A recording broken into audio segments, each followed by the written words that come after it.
برطانیہ کے شہر مانچسٹر میں پاکستان کے روایتی کھیل کبڈی کا دلچسپ مقابلہ دیکھنے میں آیا، جسے برمنگھم کی ٹیم میں جیت کر مانچسٹر کبڈی کپ کا ٹائٹل اپنے نام کیا۔ کھیل کے دوران کھلاڑیوں نے تھپڑوں سے ایک دوسرے کے کان سرخ کر دیے۔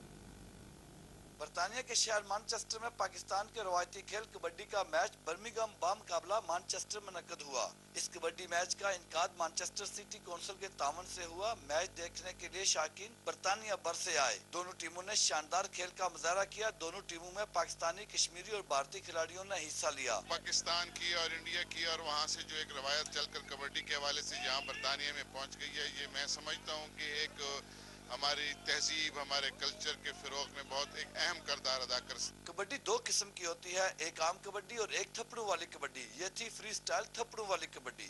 کھلاڑیوں نے ایک دوسرے پر تھپڑوں کی بارش کر دی۔ کھلاڑی بشیر لوہری اور تاج دکھی میچ پر چھائے رہے، جبکہ محمد فیصل نے بھاگنے میں اور شاہد اقبال نے پکڑنے میں سب سے زیادہ نمبر حاصل کیے۔ اس طرح مانچسٹر کپ 2013 برمنگھم کی ٹیم برٹش کبڈی کلب نے اپنے نام کر لیا۔ کہ سینئر صحافی سہیل وڑائچ نے کھلاڑیوں میں ٹرافیاں تقسیم کی۔ ہمارے ساتھ کچھ انڈین پلیئر بھی تھے، ان کے ساتھ بھی کچھ انڈین پلیئر تھے، تو خیر مقابلہ اچھا ہو گیا، فائٹ اچھی ہوئی ہے۔ کبڈی جیسے روایتی کھیل کو دیار غیر میں فروغ دینے کے لیے تارکین وطن پاکستانی و کشمیری اہم کردار ادا کر رہے ہیں۔